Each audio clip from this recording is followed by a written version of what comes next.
this is Sarah St. John. Thank you for joining me for the Frugalpreneur podcast. And on today's episode, we have Mark Asquith, who is the CEO of Rebel Base Media, which brings you Captivate FM, Podcast Success Academy, podcast websites, and productivity. That's a lot of stuff. So can you tell me a little bit about your background and how you got started in podcasting? Yeah, so my background is I used to own a design and digital agency back in the day, and we used to do work for all sorts of people. We used to work for like Adobe, and we've done New York Times work, and we've done like Fortune magazine covers and big web platforms for brands that you engage with most days. And that was like from this little tiny office in a tiny mining town in the north of England. So we did that, and then I got into podcasting in about 2013 and started my own show and kind of spotted a couple of things that I thought would help other people in that space. The first one was the podcast websites platform. When I started my first show, I just realized that actually I was fortunate enough to be able to know how to link up WordPress to a hosting platform and to do all this other stuff like add lead magnets and all that sort of stuff. But there were so many podcasters coming through, and as I was interviewing people and talking to people, they were saying, how the heck have you done that? So we spanned podcast websites up as a bit of a hybrid between the agency service and a podcast tech company, which we became a little bit after that, a full-on tech company. And it was kind of this weird hybrid model that works really well. We still have that product and people still use it. It's an amazing platform and service for people. And from there, we just built more stuff. So productivity was actually my first idea in podcasting. And we're just implementing that now 6 years later because the industry's kind of caught up with what we want to do. And then we realized we could do a lot more with podcast hosting as well. So podcast hosting, you know, a lot of the older school companies out there and some of the interfaces are really difficult to work with. And they don't really cater for podcasters like we do, which is to see things from the podcaster's perspective. And that's why we created Captivate, to make it easier, to make sure the support was very personal. So like, I don't know, it seems to be a case with a lot of industries that have grown up very quickly that, you know, this is a 15, 16-year-old industry, which is actually quite a short amount of time. A lot of people will, in many industries like that, make you feel silly if you enter the industry and don't know all the answers. So we wanted to create a platform that when you ask for support on it, no one makes you feel silly, like you should have all the answers. And we wanted to just make something that was very growth oriented. So we'll actually progressively help you to grow rather than just take your money and do our job. So that's kind of the background. That's why we got into it. That's how we got into it. And yeah, I think my first podcast was like 2013, which is actually insane now. I'm really getting old, which is not good. That's why I'm so great. And how many podcasts do you have now? I listen to the Podcast Accelerator. I love that show. Why, thank you very much. I appreciate that. So I've got the Podcast Accelerator. I've got a Star Wars show called Spark of Rebellion. I've got all my old shows. I've got 4 interview shows that I did back in the day. Founders Fireside. I've got Captivate Insider. What else is there? I'm sure there's something else. And I've spun shows up in the past and killed them in the past. The original show was called Two Shots to the Head, which is a DC Comics podcast. So we've had a lot on there. And we've obviously, you know, we've got thousands and thousands on the network as well. But they're my shows. But the Podcast Accelerator and Spark of Rebellion, really, actually the only 2 that I produce regularly. Oh, okay. And then can you tell us a bit about Captivate FM and how it differs from other hosting companies? I know it has quite a few unique features. Yeah, so it's a good question, actually. And it's one that I get asked a lot, like, what is different about Captivate? And the first thing is that it's just very, very easy. Like, I've got a background in running a design agency for years and years. So everything that we do is easy because we're used to designing stuff that is easy, which in order to design something that's easy is not easy. That's why most other hosting platforms are not easy to use. It's really hard to achieve that. So we make everything very, very easy. Everything's like I was patient zero for Captivate. I was using Captivate about a year ago, 9th of April we're on when we're recording this. So I started using Captivate a year ago, even though it only launched about 7 months ago publicly. And I was like patient zero. I was testing it. I was hammering it and saying, I don't want it to do that. I want it to do that. I want it to look like this. I want this to work like this. So we've done everything from a user first perspective. So that's kind of differentiator number 1. But the big 2 differentiators are the pricing, the fact you can have as many podcasts as you want on one account for one cost. And we don't hold any features back like every other podcast host says, well, you know, it's kind of $20 a month for this, but if you want to do this thing, we're going to pay us another $10. You know, we don't do that. We don't believe that's, I just think that's a boring business model. And it's like, I think we can be better by not doing that. So that's the other thing that we do. And then the third thing really makes Captivate stand out is because we set out from day one. Like when we announced Captivate, I said to the guys, I said, right, we are going to call this Captivate, and that idea came from one of the team members, the name of it. And the tagline is the world's only growth-oriented podcast host. And that annoyed a lot of the other hosting platforms because they said to me, I got some private messages saying, are you saying that we don't care about our audience and our podcasters growing? And my response to them was, well, prove it. Like, show me something you've released over the last 10 years that proactively helps people to grow. And obviously no one can. So we always, every feature that we build, whether it's the calls to action on the embeddable player, whether it is the one-click sponsor kits, whether it is the single subscription link, whether it's something around your audience avatar or how you cut your analytics up, everything we release is there to help you to grow, like a proactive feature that will help your show to gain more downloads. So they're the differentiators. I love talking about it. As you can tell, I could talk about this all day. So when you can have multiple podcasts, is that like for your own podcast, or say if you wanted to start a network of other people's podcasts, how does that work? Would that then have to be a separate account? So the way that works is a good question. So you can have as many of your own shows on there as you want. So you could create your own network on there. So like, say if I want to, I've got Spark of Rebellion, the Star Wars podcast. I want to do one called Rebelcast and one called Luke Skywalkercast and all sorts of different. That's actually quite a good name. I'm going to use that. But if I wanted to create my own network, yeah, I could just do it on one of the personal plans. So I pay the plans, the pricing that is on the website, and I can create as many shows and build my own network. The difference is if you want to be a network where you resell Captivate. So say you want to provide that as a service where people pay you and you just do the hosting for them, you would have to then be on one of our network plans. But we always custom price them because what we don't want to do is say, well, you're a network that might only have 5 shows on there and you might be charging $100 a month for your service. Why should you pay the same amount as someone that's got 1,000 shows and charging $5,000 a month per show? So we always work very personally with people because, our goal is if you grow, we grow, and everyone's happy, so we always work like that. So the personal plans, you can have as many shows as you want as long as they're yours. And if you want to host for other people, literally just let us know and we'll do this. We'll get on a call and I'll work you out a custom deal like we always do. It works really well for people, that, because it's back to that personal approach. People, when people come to us, they very often said, you know what, it's the first time someone's actually wanted to have a conversation. Normally they say, well, no, you got to pay us, 5, 10, 15 times more than you would on a personal plan without any understanding of what they're trying to achieve. So we do things very personally in that respect.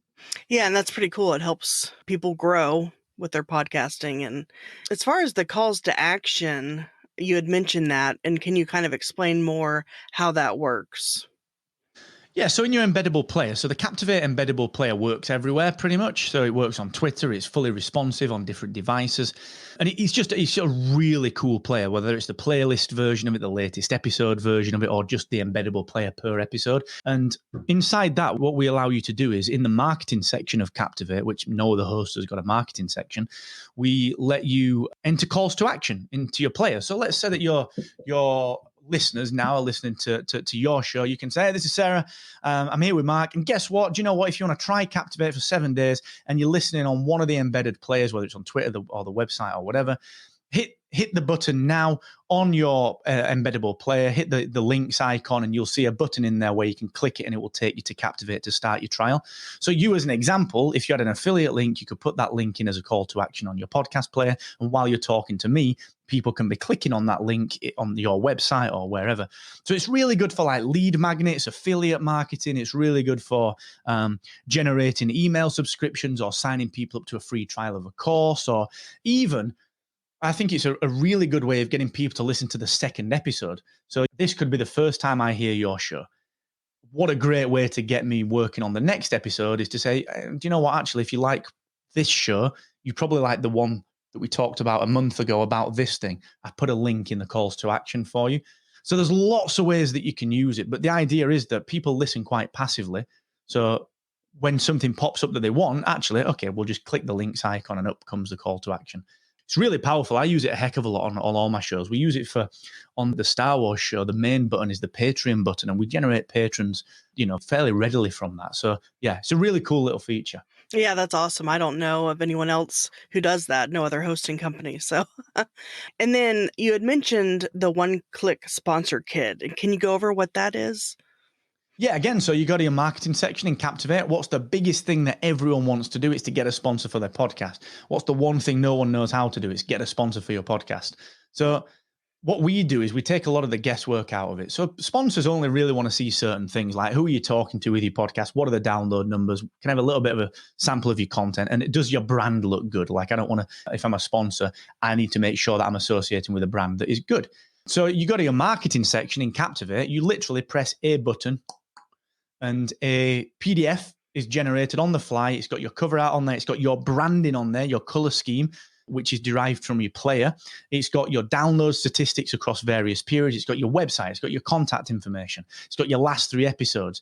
It's got your audience avatar. It's got everything you need to be able to say, hi, sponsor, this is my show. Do you want to work together? The cool thing with that is we all know the hardest bit about generating sponsorships is having that first conversation. So we make that a lot easier by just saying, look, hey, I'm Sarah. This is what I do. I think your brand could be a really good fit for my audience. Guess what? Here's a PDF that shows you why. And that is literally one click of a button. It's, again, that's another really cool feature. I love it. Wow, that's awesome. And y'all also create awesome websites too. They're very visually pleasing. Yes, they are. That's the perils of being an old school design company guy. But they do look really cool. I use it for Captivate Insider. I use our own inbuilt websites for Spark of Rebellion, and I use podcast websites for my own website as well. So in terms of the Captivate websites, we do 2 things. If you want to start a show up very quickly, you can very easily create a podcast on Captivate. Like you can be in Spotify legitimately in 20 minutes from signing up. Like I've done that with people. And the website itself, because the way the player works, the podcast player, it designs itself. So if you upload your cover art and it's pink and blue, the podcast player will be designed to your cover art. Like you won't even need to do anything to it. It will just design itself to look like your brand. And the website kind of feeds off the back of that. So it allows for Podchaser integration. It allows you to upload your Patreon links and put a custom header image in and put your logo in. But I'm talking like this is 5 clicks and you've got a website that works on an iPad, on an iPhone, on a computer, on a laptop. You've got something that when you share it to Facebook or Twitter, it's got a really nice looking image. We generate the images for you on the fly for sharing. And I use that so much for a lot of the shows that I spin up. And I know a lot of people do, they'll start a podcast thinking, I don't really want to create a website for it. It's too much work. And then boom, once they've launched, they think, wait a second, I've got a website. I didn't expect to even have this. But the other thing that we do, because we work, like our heritage is WordPress. We've been doing WordPress for I'm getting old. We've been doing WordPress now since about 2006, 2007, like in its really earliest days. And we built podcast websites, which is a WordPress platform. So when we built Captivate, we built a plugin called Captivate Sync. What that does is it's a plugin that you download from the WordPress repository, or you download it from your Captivate dashboard, install it and authenticate it on your WordPress website, and it basically turns your WordPress website into a podcasting machine.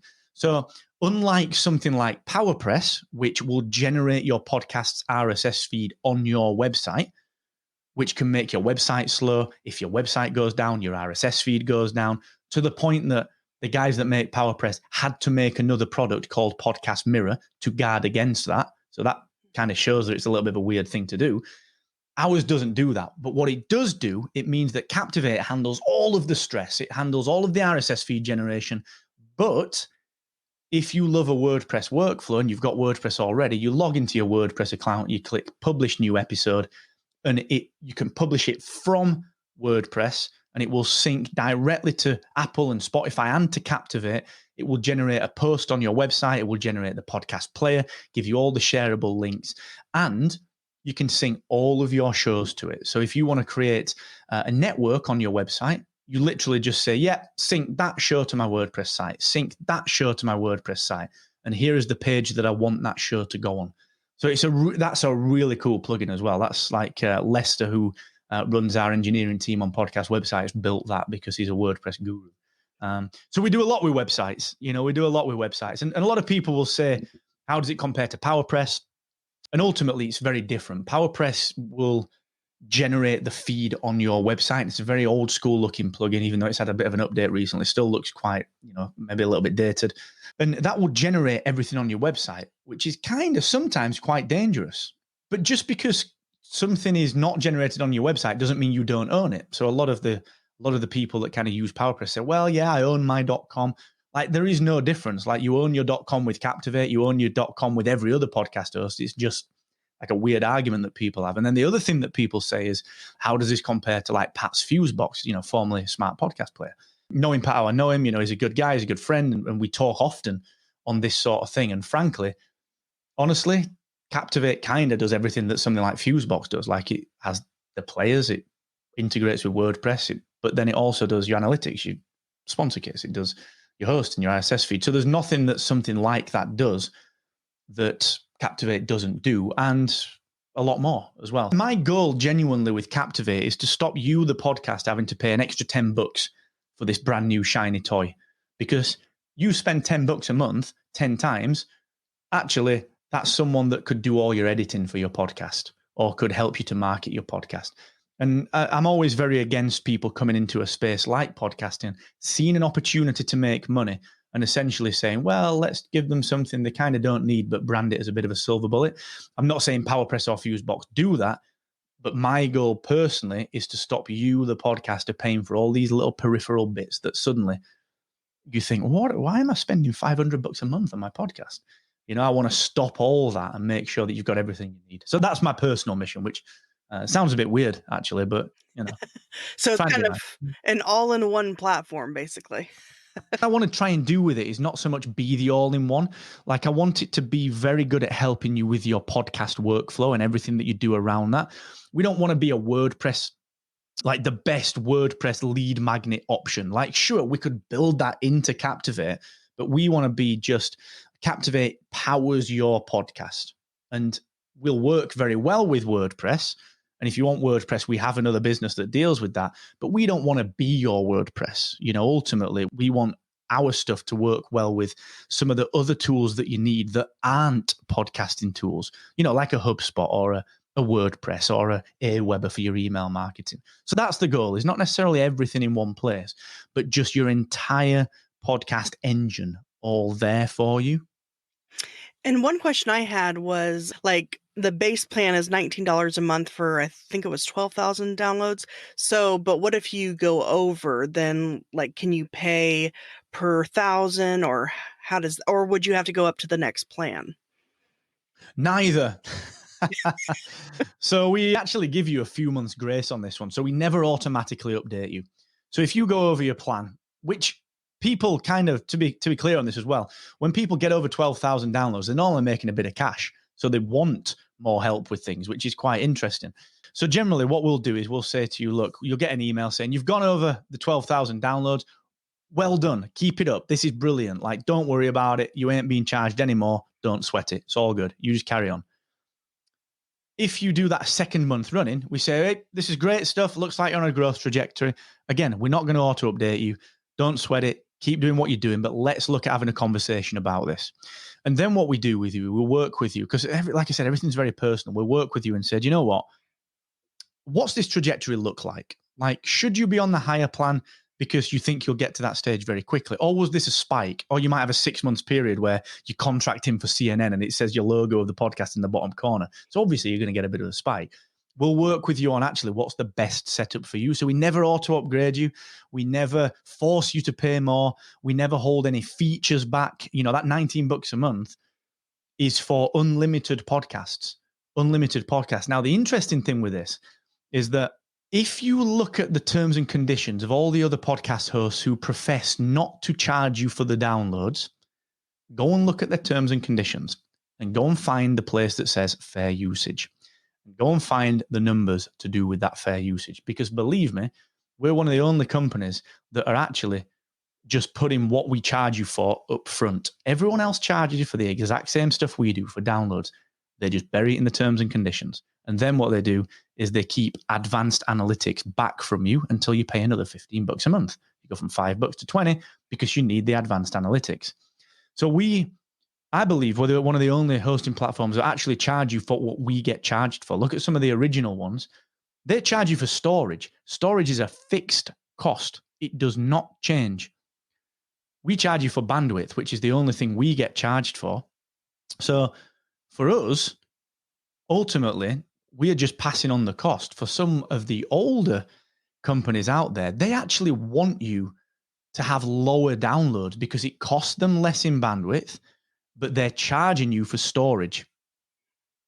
And that doesn't change. So that's again, I know that's probably getting a little bit too into the weeds on it, but I think it's important for, like, podcasting is going through some changes, and I think it's important to understand from our side why we have the ethics that we have and why we have the belief system that we have.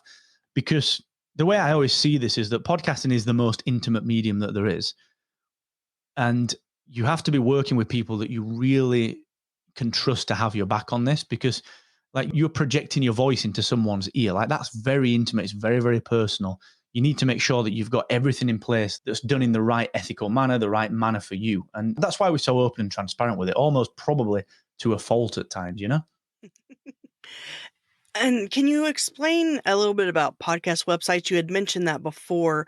And so I guess that is basically where you do everything on the WordPress side. So podcast websites is managed WordPress for podcasters. So it integrates, of course, with Captivate, which is the hosting, the analytics, and the marketing tools.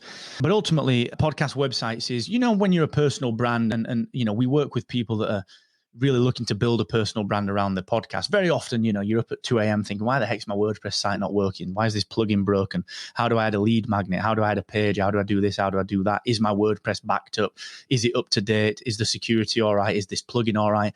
We basically just do all of that. So we've got a team of WordPress experts that we've built since 2013. My background is WordPress. Kieran's background is WordPress all those years ago. So we basically say to you, look, if you have a WordPress site or if you want a WordPress site, we got your back on that one. So all that service that you expect with Captivate on your hosting, your analytics, your RSS feeds, all that great service that you get, let's transpose that experience into a WordPress experience and say, do you know what? We'll take care of making sure it's up to date. We'll make sure that you can add a page. And if you want a page adding, let us know. We'll do that for you. Let's get this plugin configured for you. Just send us the PDF you want as a lead magnet. We'll make that work. So it's like hiring on a monthly basis, like hiring your own development team, your own engineers, your own security team, your own WordPress team. And it works very, very well. I mean, it doesn't have the mass appeal to the podcast industry that Captivate does, but the people that it does work with, so that slightly smaller addressable market within podcasting, it's very valuable to them because they lean on us and we get to know our clients exceptionally well with that, like we do with Captivate, to be fair. But, we start to understand because we talk to people 5 times a week. How is this project going? How is this ebook selling? How is this membership selling? How is this e-commerce side going? So we really get to know you and your needs. And that's the difference. So podcast websites, manage WordPress, take your WordPress site and put it into a safe pair of hands, and then Captivate the hosting, analytics, and marketing for your podcast. And of course, they talk to each other. Mm-hmm. And then also productivity. Can you explain what that is? I guess that hasn't really fully launched yet. Is that correct? It is. It's a little secret because we keep teaking it. No, it's all right. We can talk about it, but I just can't tell you too much about what it is. But it's in the interaction space in podcasting. It was the first product idea that I had in 2014, and I didn't bring it to market because the industry wasn't ready for it yet. In my view, everything from the audience to the hosting companies to the apps, they just weren't quite ready for what I had in mind. We launched it as a little bit of a tease in 2018 at Podcast Movement, and then we held back on it a little bit. We were going to launch it. We held back on it a little bit because I spotted a few things in the industry going on that I thought my gut told me I had to wait for them to play out. They have played out now. So we went off, we built Captivate, we launched that product and that platform. And now, like we do with everything Rebel Based Media, we've built a team for the productivity product. So we've got a Captivate team, a podcast websites team, and we've now got a productivity team that is building that product. So it's in the interaction space, and it's very much around helping people to achieve what they want to achieve, whether they're a big brand in podcasting or whether they're an independent like you or me. But it's in the interaction space. So more on that to follow. Yeah, I'm looking forward to that. Do you have an estimated time, like maybe by the end of the year, or do you not? Yeah, we'll be going public with it by the end of 2020, I'm sure. Oh. Yeah, definitely. Okay, and then also Podcast Success Academy. I'm actually a member of that, and I love it. All the tutorials and workshops and whatnot. Can you explain to the listeners a little bit about that? Yeah, definitely. So this is like the last piece of the puzzle. This is the knowledge piece of the puzzle. So if you think about the ecosystem for podcasters, You need a website. Either Captivate will do you a very simple but beautiful looking site, or you'll use podcast websites for your WordPress. You need hosting. You need RSS and analytics. So Captivate deals with that and your growth. But one of the biggest things that no one tells you when you come into podcasting is that you can't just press record and expect this thing to grow. Like, if you want to talk about Star Wars, no one ever tells you that you are going to need to learn SEO, content marketing, email marketing, business. You're going to need to learn accounting, how to create a content calendar, and about a bazillion other things that genuinely no one tells you need in order to succeed in podcasting. So that's why we created Podcast Success Academy. Again, using my background, Kieran's background, Sam's background in digital marketing, in projects and working with big organizations. We take a lot of the marketing stuff that we do for our stuff and we distill it down into usable segments for podcasters. We're actually going through a big revamp of that at the minute. So everything that is in there, we're actually probably going to strip and really just start again with. And the idea of this is that there's a completely free tier of it. You can join the free tier and that will help you to launch your podcast. And then the paid tier is, you don't have to use it. It's completely fine, but that will help you to grow that podcast. So like, okay, how do I do Facebook ads for a podcast? It's on the growth tier. Let's go and look at it. So again, it's just part of building this ecosystem. But what you'll notice is that we make that launch tier free. Like, we don't want to penalize someone for launching, and there's absolutely no obligation. You don't get kicked out of the community. You don't get not let into our Rebel Based Media community where we do our live Q&A sessions and so on. It's not like we don't let you in if you're just on the free tier, and I'm doing that in air quotes, just on the free tier. You get all the experience, but if you choose to up your game, then we've got everything there for you as well. And that's run by Sam, who runs our podcaster experience across the board at Rebel Based Media.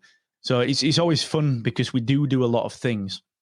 A lot of people say, how can you do so many things? And we always say, well, actually, it's quite easy because we just recruit a great team for each one of the products. So Podcast Websites has a great team, Captivate a great team.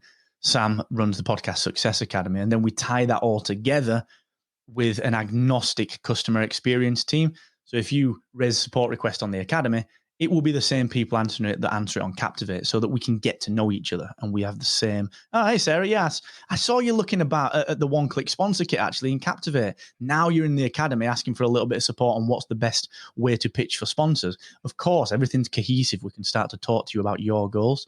So that's how we structure it, and that's what the Academy is. Awesome. And you even have a podcasting studio in the UK, is that correct? We do, yes. It's not something that we kind of do too much commercially with. I mean, we do hire it out, we rent it out to people. But it's one of those things that we kind of do a lot of community work with. So we're very fortunate enough to be in a building that had a bit of space for a podcast studio. We work with Michelle and Ash over at Heil, and we got a load of PR40s from those guys, which are like, unbelievable microphones. We've got a couple of Roadcasters. We've got some Zoom Live Track L8. So we've got all the gear in there. And we really treat it as a way of getting people into podcasting. So we run workshops in there. We'll run live sessions with universities and schools. And of course, we hire it out. We get some very big podcasters coming in. We had some like weird UK celebrities coming in where, we're just working in our office and then someone walks in that you've watched on TV for like 20 years and everyone stops doing what they're doing, apart from Ed, who never knows who a celebrity is. And so it's kind of this weird thing, like it's bolted onto our office, which is amazing to have. And like I said, it's kind of a commercial thing, but honestly, it's a bit of fun as well because we can test things out and figure out what's working and what's not working. So we're in a very fortunate position with that. We're not naive to the fact that it's very fortunate that we can do that. Mm-hmm. Do you record your own podcast there? I do. I record the Podcast Accelerator. So I record it in two places actually. So I don't know if you can hear this actually. I actually record it here. So I just record it here on the Roadcaster. And then I've got the exact same setup at the studio as well. So I'm really anal with this. I've got the same microphone, the Roadcaster and Heil PR40. Then I've got just under here, you can't quite see it on the video, but I've got a Roadcaster Pro down here. And I record it here when I'm either lazy or in some kind of coronavirus-driven quarantine. And then every other time I record it at the studio with the exact same setup. And you would not believe how OCD I was about making sure that it sounded exactly the same. Yeah, I love that intro music to the Podcast Accelerator. Thank you. Hey, do you know a bit of trivia on that one, which I don't talk about much? That's actually a song. I used to be in a band years ago and we wrote a song. That's actually a song that we wrote. And it's the intro from the song. And it's like, that's the full band playing it. But the reason I used it right when I started podcasting in 2013. The reason I used it was I didn't want to pay for any intro music. And I love rock music. So I was like, wait a sec, I should just use one of my own pieces of music that no one can claim copyright on. And it's just stuck ever since. I've just used it for everything ever since. Oh, wow. That's awesome. Yeah, I didn't know that. So that's a cool piece of trivia there. So do you plan to be at Podcast Movement this year, assuming that it actually happens?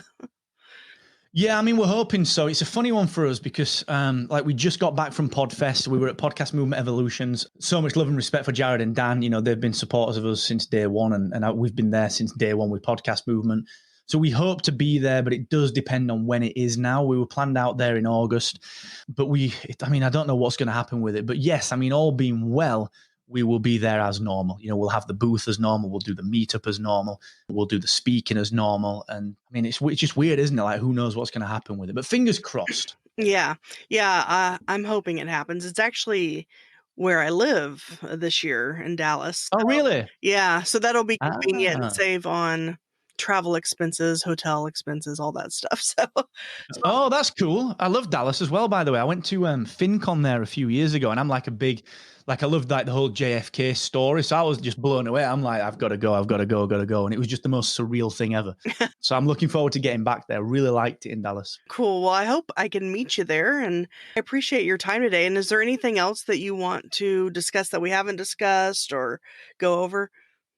No, I just want to thank you for being very accommodating, very thorough. You're a great host. Ask the right questions at the right time, which a lot of people don't.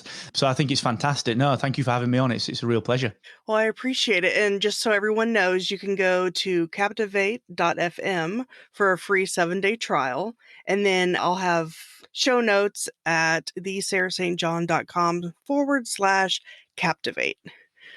Thank you for your time today and stay safe out there. Thank you. Everyone look after themselves.